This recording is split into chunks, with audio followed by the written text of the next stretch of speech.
Here you see the Japanese advances throughout 1941 and the early part of 1942. Attacks on Hong Kong, on Manila, on Burma and Thailand, on Indonesia, on New Guinea, on a variety of islands throughout the Pacific, and of course against Hawaii. And here are some scenes of the Pearl Harbor attack.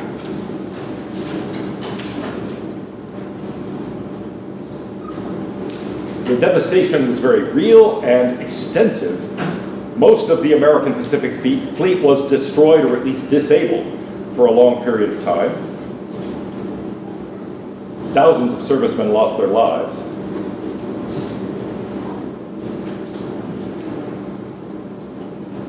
And the surprise factor was immense.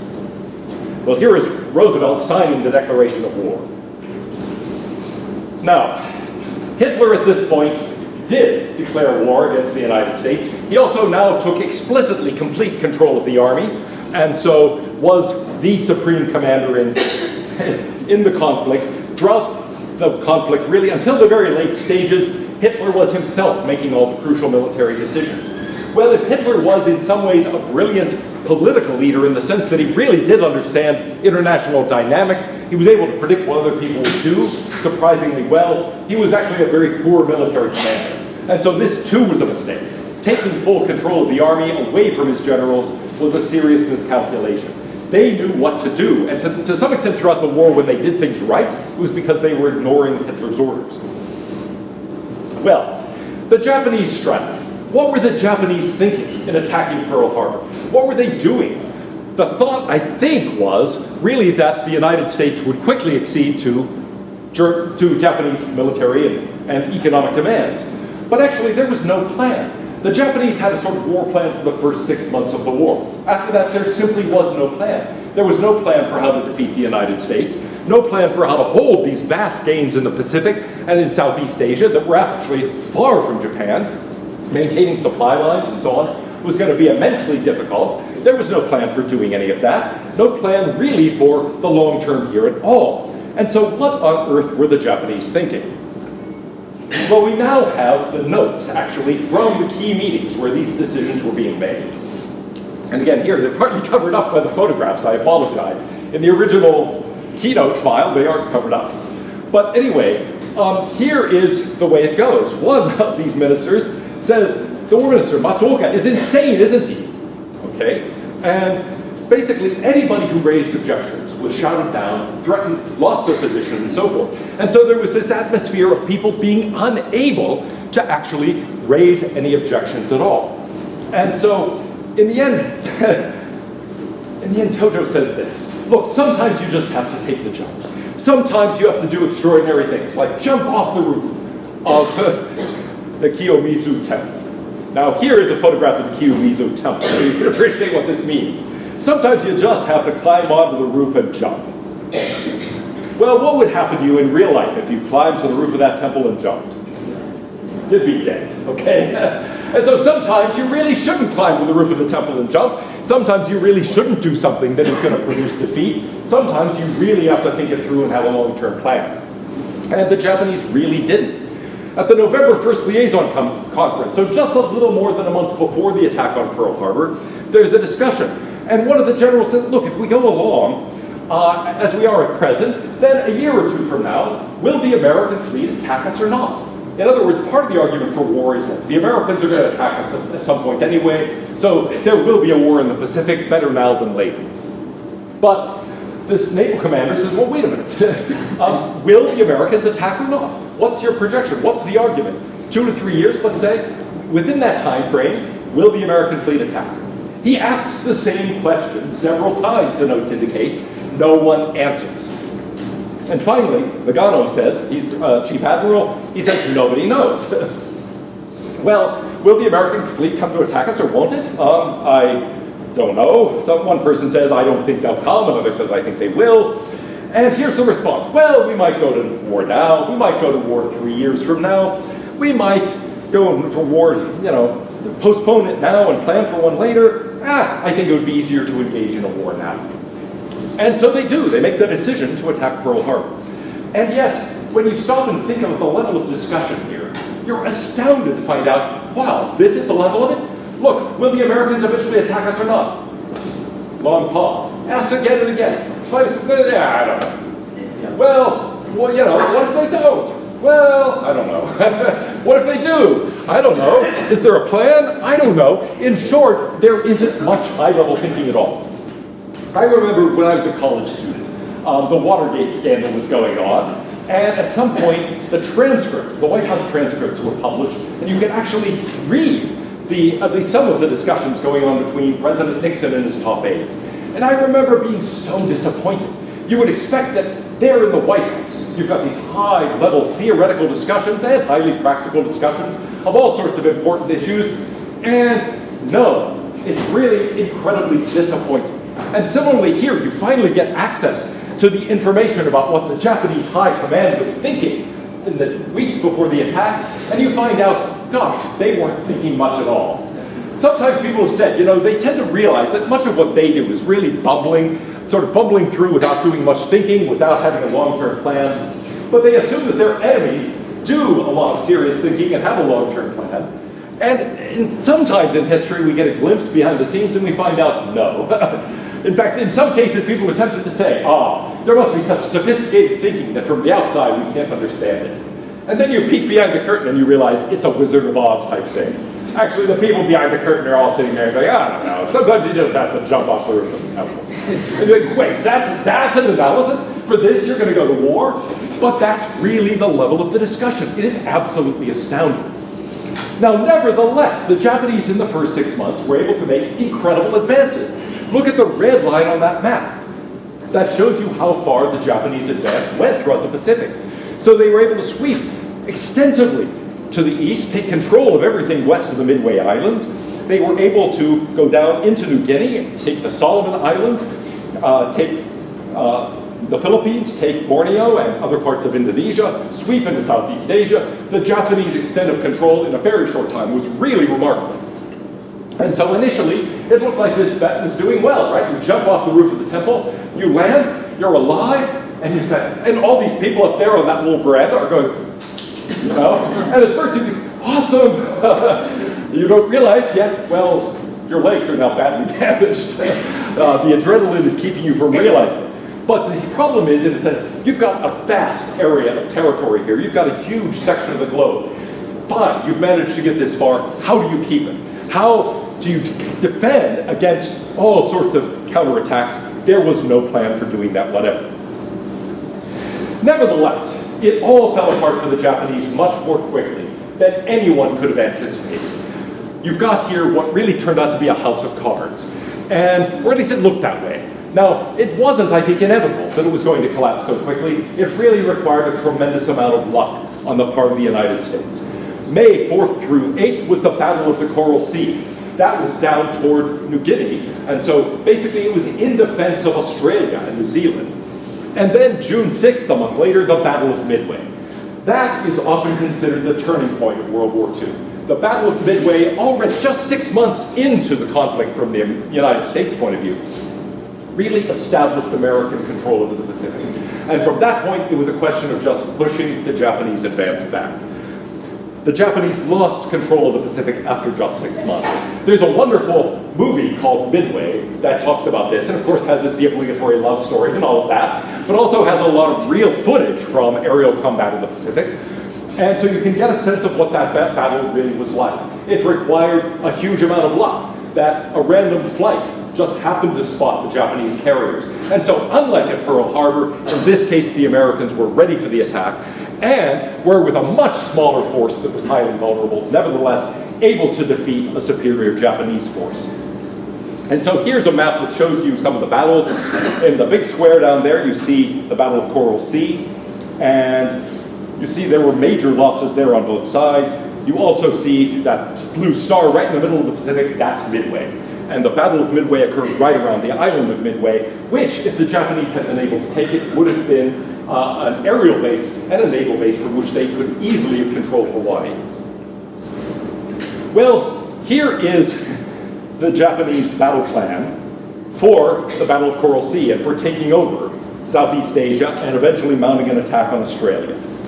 And here specifically was what was happening. the initial movements of the battle, you see a couple of Japanese carriers heading down toward New Guinea and the Coral Sea, which is just to the east, southeast of it.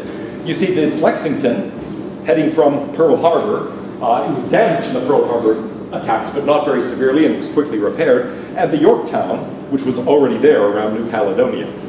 And these were the planned movements. This is how the Japanese planned to go about the battle. Well, here's what actually happened. Often plans really don't go the way you think. It's very rare in a military campaign for a plan to unfold the way anyone anticipates. And that was the case here. Here, the simple beauty of the plan. Here, the actual movements. So it turns out to be very complicated. And this isn't just true of military engagements, it's true of all sorts of things. You have a nice plan for what's going to happen, and then reality intercedes, and it gets much more complicated. A lot of things are won or lost by how well you can adapt to changes in circumstances. In any event, both sides did suffer horrendous losses in this battle. Here you see a bomb exploding on the USS Enterprise during the Battle of the Eastern Solomons, which is part of this overall conflict in the Coral Sea. Not, by the way, the starship, but just an ordinary ship. Here you see some scenes from that battle. Here you see troops on an American carrier. The carrier has been hit and is going to sink. You see troops going over the side. Those are people leaping to try to escape the coming disaster on the ship. And here you see the Japanese attack plan on Midway. Admiral Nagumo is leading the first carrier striking force toward Midway. There's another one coming up from the southwest. There's a northern force that is moving toward the Aleutian Islands. The idea is, as they're taking Midway, there will be an attack that is almost simultaneously happening on Alaska. Well, that too leads to a lot of disaster. Here you see some ducks and vultures seeming, well, I guess preparing for the aftermath. Here you see American planes getting ready to take off from the carriers. Here's one coming in for a landing. My father-in-law, by the way, was a pilot in the Pacific War, flying dive bombers off of carriers. There you see one plane being sort of shuffled off as another is landing. Here you see a carrier after the main tower has been hit. And there you see some dive bombers over the burning Japanese cruiser. Well, from this point on, really it is a question of American forces driving the Japanese back toward the Japanese islands. But how do you do that? You've got, in large cases, well, in a lot of cases, just vast expanses of ocean. But you also have series of islands, chains of islands, that sweep from the area of the Coral Sea up toward Japan. The United States adopted a kind of island hopping strategy. The idea was some islands were worth fighting for. Other islands you simply bypassed. You couldn't bypass too many, or there would be enough forces behind you to mount an attack from behind.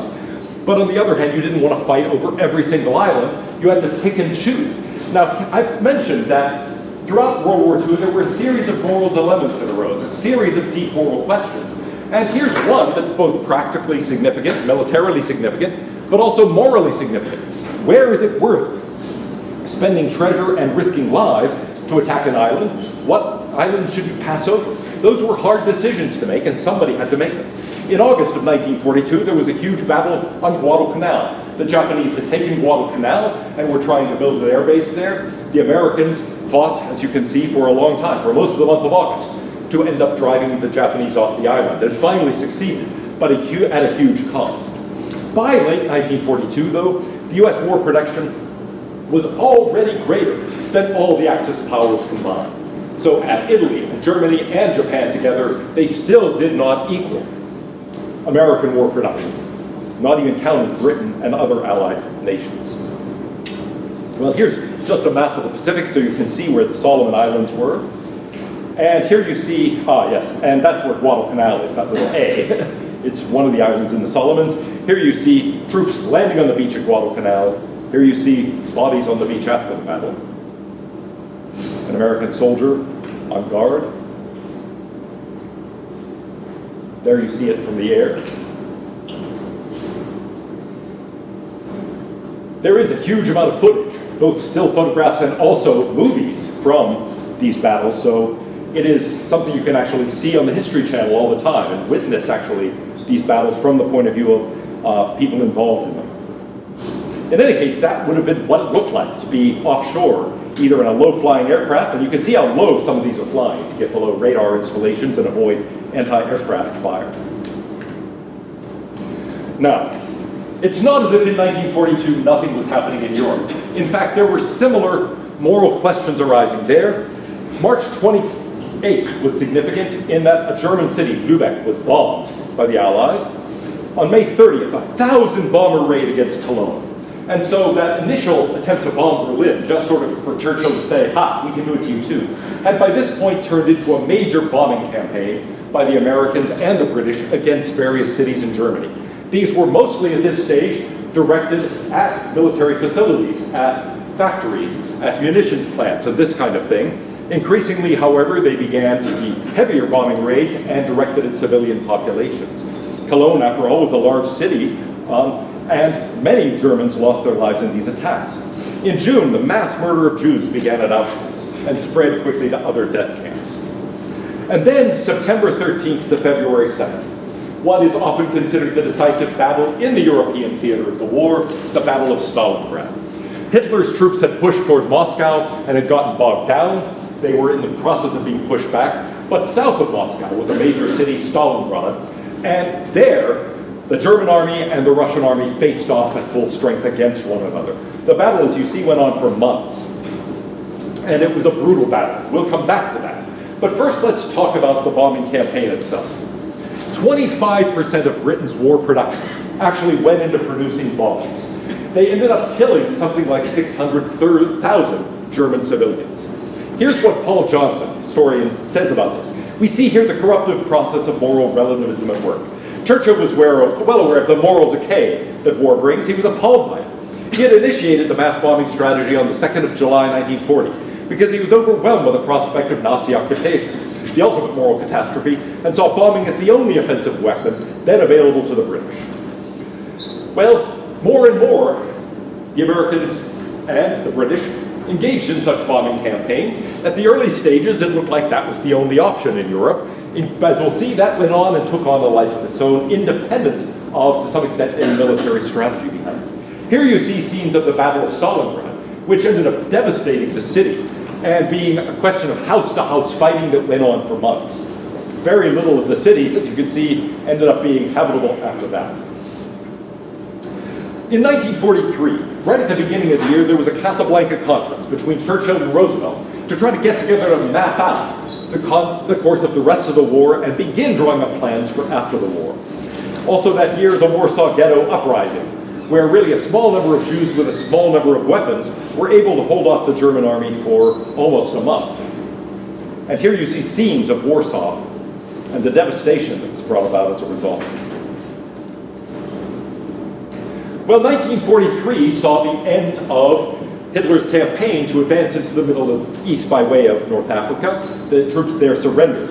And so by 1943, things were in desperate shape for Germany and the other Axis powers. It was really a question of managing retreat to a large extent, but still they had control of all of Europe, really, except for the United Kingdom. They still held France, still held the Low Countries, still held Denmark and Norway and so forth. At the end of that year was a Tehran conference, and then in November, Tarawa, a battle in the Pacific. Here you see where Tarawa is. It's toward the Marshall Islands. And here you see American soldiers storming the beaches of Tarawa. There you see them on the beach. And it was an extraordinarily bloody battle for a very small island. A Marine general said this: was Tarawa worth it? My answer is unqualified. No. From the very beginning, the decision of the Joint Chiefs to seize Tarawa was a mistake. From their initial mistake grew the terrible drama of errors of omission rather than commission, resulting in these needless casualties. Almost 1,700 dead. We should have let Tarawa wither on the vine. We could have kept it neutralized, but instead we attacked. And the idea was really that thing that I've mentioned. Island hopping, you have to decide what islands to hop and which ones to fight for.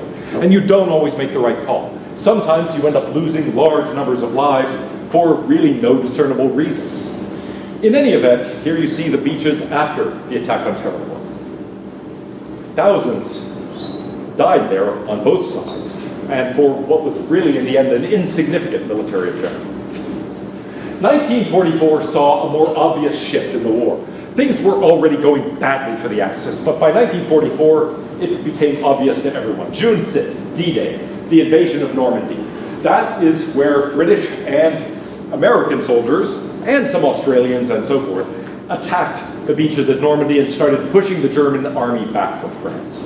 On June 13th, Germany responded and launched the first V-1 rocket attack on Britain. It was remarkable in that it was a rocket attack. It used jet propulsion, something that had not been available before. This is really the first jet engine, something used on these V-1 rockets. Here is Eisenhower speaking to troops just before the invasion. And there he is the night before the invasion, talking to troops, trying to keep people's spirits high.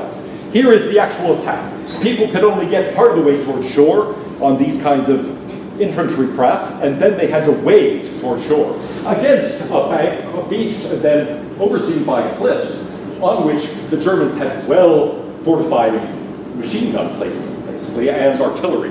And so it was an extraordinarily difficult thing to do. It required huge amounts of bravery, and the first people there had, frankly, poor chances of surviving. Here you see the attack.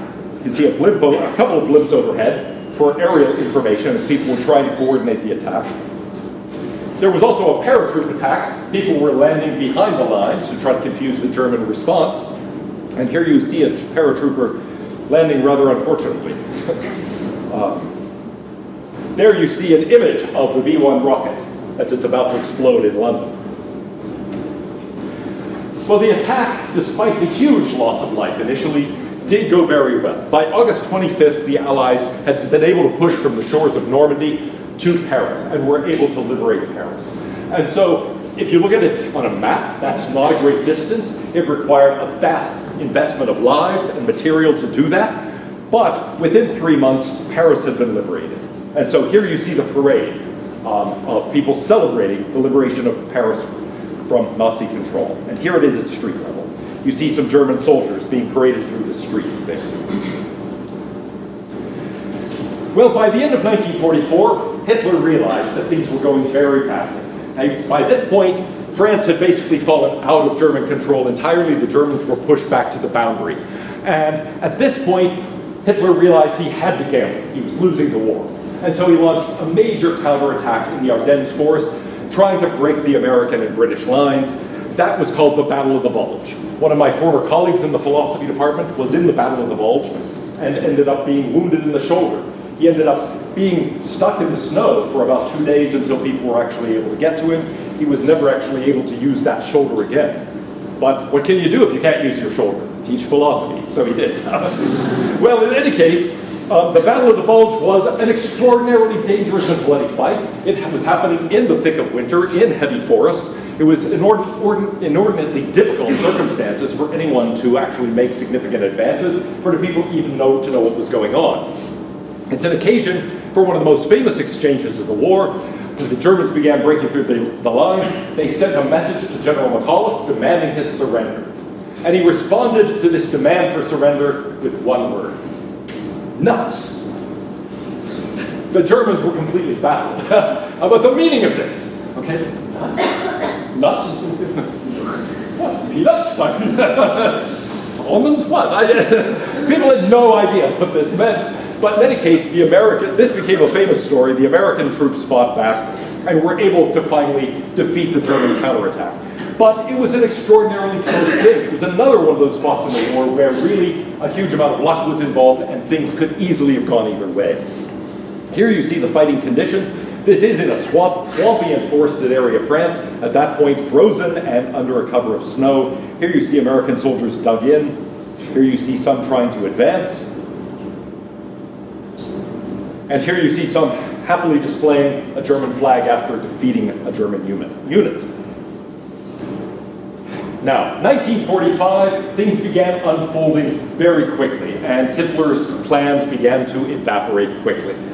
January 26th, the Soviet troops were advancing from the east and advanced as far as Auschwitz. They were able to liberate Auschwitz, and they were astounded by what they found. Okay, there were reports of Jews being shipped to camps, And some people say Roosevelt knew this, the Allies knew about it. So undoubtedly they did have information, but I don't think anyone understood the scope of it, the extent of it, or could really imagine what was taking place. When they finally liberated Auschwitz, suddenly the world became aware of the Holocaust and how overwhelming, how sweeping it was. And that was happening again and again as various other camps were liberated. February 4th, Roosevelt met Churchill and Stalin at Yalta in the Black Sea to plan what was to take place after the war. Here you see a photograph of that, Churchill, Roosevelt in the middle, Stalin seated next to him, and then various generals and other high officials behind them. February 14th, the destruction of Dresden.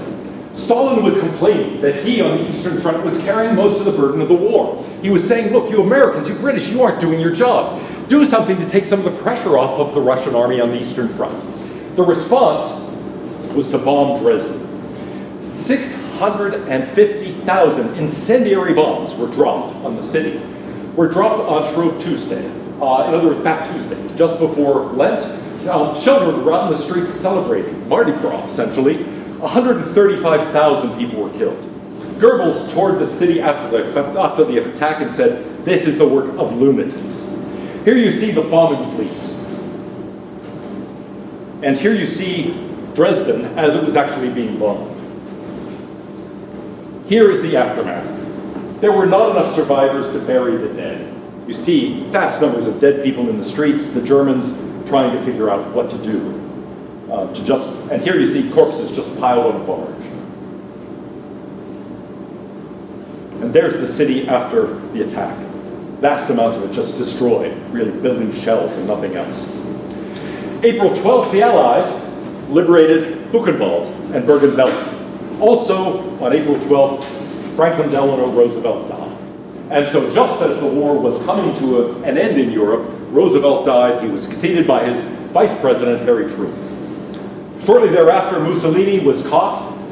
The Italian government fell, and Mussolini was hanged. After he was executed, he was hung up by his heels and hung in a public square so that people could go by and spit on his body. Here you see bodies at Buchenwald. And here you see some of the survivors.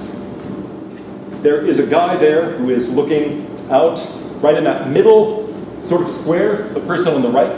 That is Elie Wiesel, who ended up writing a series of books about his experiences in the Holocaust. And here are some of the train cars that took people to the camps. There, again, bodies discovered in the camps when they were liberated by the Allies. On April 30th, Hitler committed suicide. By that point, he realized the war was lost, and rather than surrender, he killed himself. His last words were thought to be this: afterwards, you rue the fact that you've been so kind. What could he possibly have meant?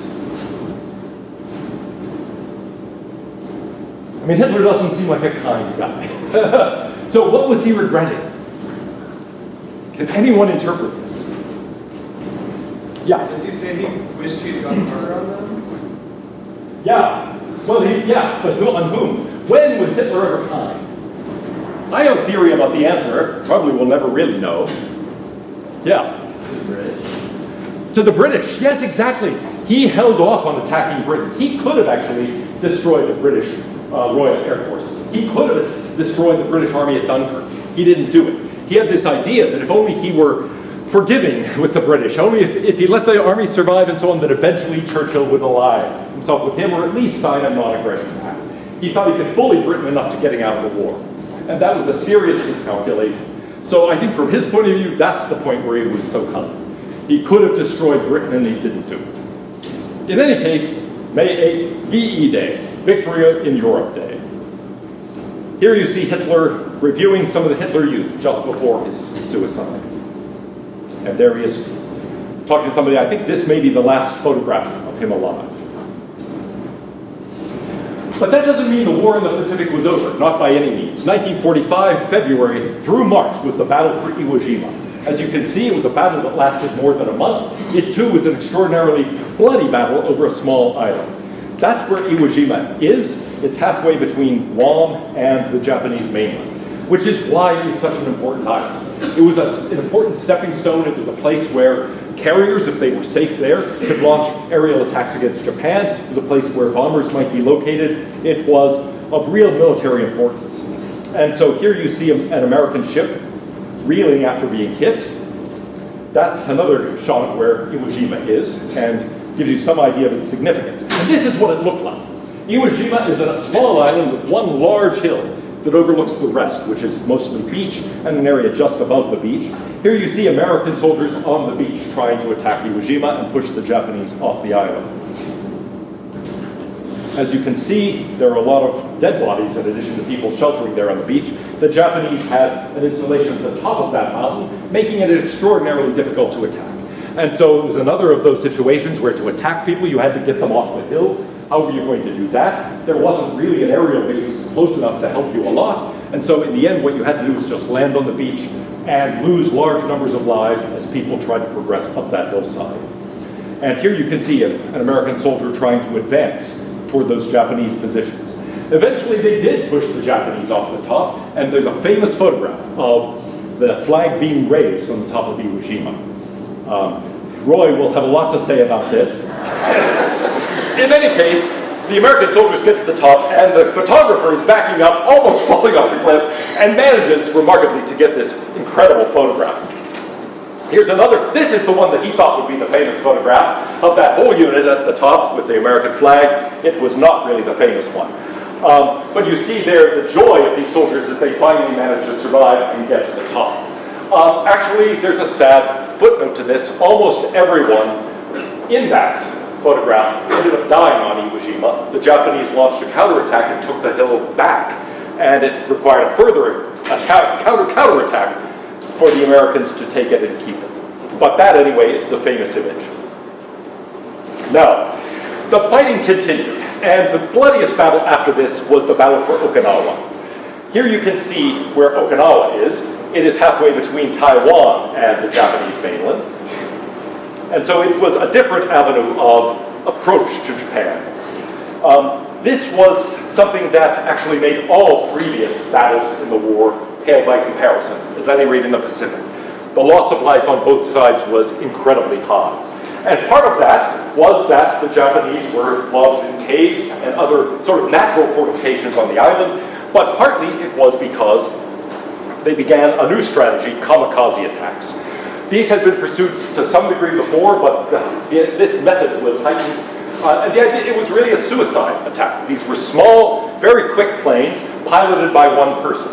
And they would be steered into a craft. The danger is, you try bombing something from high up in the air, it's very difficult to hit even a pretty large boat from the air. However, these guys could come through, pilot around various anti-aircraft fire, and were much more successful in attacking their targets. Of course, it meant the death of the person in the craft. But on the other hand, it was very, very effective. And here you see one coming at the command tower on an American carrier. If I had been the photographer here, I probably would not have taken this brilliant photograph. I would have probably been running for cover. Actually, this particular kamikaze missed. That's how we happen to have the camera in the photograph. In any case, these attacks were devastating. They were very powerful explosives. They were able to be guided, and it was very difficult to defend against them.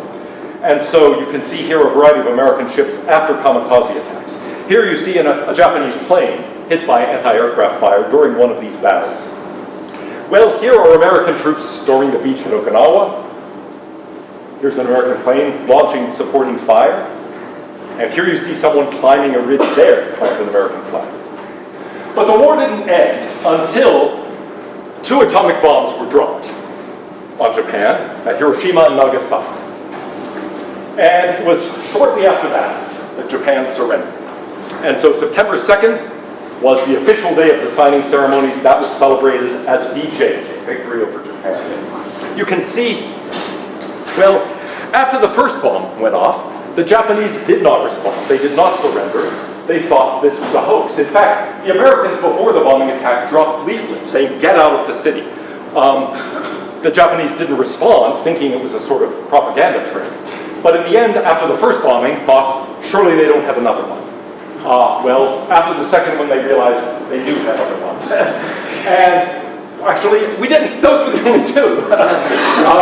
But the Japanese at that point surrendered. Here you see one of the bombs that was actually dropped. And that was the result, the characteristic mushroom cloud. And here was what was left. Vast areas of the city simply gone. Now, I've shown you pictures of, for example, Dresden after the bombing. There were at least shells of buildings left. As you can see here, after these bombs, hardly anything left. A few buildings strong enough to survive, but mostly just rubble. That one gives you a sense of that's a city. It was a city. And then the bomb on Nagasaki, another mushroom cloud. And here you see one of the few things left in Nagasaki, the temple by the hillside. Everything else destroyed. Nagasaki was the secondary target that day. The primary target they couldn't find because of bad weather. And so they diverted to Nagasaki at the last minute. Here you see the signing ceremony, and then celebration in a famous photograph. Today, I suppose that would be called sexual assault. But then it was thought to be celebratory. In any event, here's a crowd celebrating the end of the war. Now, there were a series of real moral questions, I hope you can see. Even if you think the question of, that philosophers describe as the question of jus ad bellum, that is to say, a question of justice in going to war. Suppose you think that's settled. Suppose you say, look, the Nazi ideology was something that was vicious and had to be defeated. Suppose you say there is no question about the moral status of the war itself. Still, a host of moral questions arose in bello, as philosophers are fond of putting it, in the context of fighting the war itself. I don't mean in presenting this to take one side or the other on those questions. I think they're really, really hard questions. And war consistently poses those kinds of hard questions for people.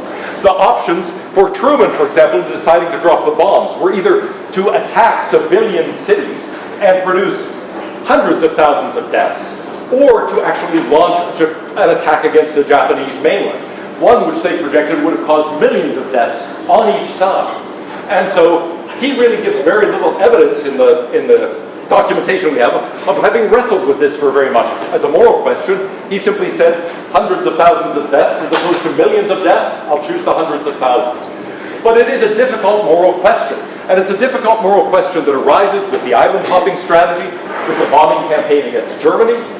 And in a sense, you don't have to have one position or another consistently throughout this. Maybe some of those attacks were justified and were real military significance and so on, and others weren't. The point is, in a sense, that after World War II, people could not write off moral questions anymore as outmoded, as ridiculous. People recognized first that there is real evil in the world, and secondly, that in the course of fighting it, you have to really confront very difficult moral questions. And the questions are real. They're ones that are controversial in many cases even today, but they're ones that were real questions that people had to confront. It doesn't help to read George Bernard Shaw, or to read Nietzsche, or to read various other people in helping you figure out what to do in these cases. You need real moral guidance. You need norms. And so in the part of the course after this, we're going to see thinker after thinker basically say, how can we rebuild some notion of normativity from the devastation, not just of the war, but of the culture that precedes it.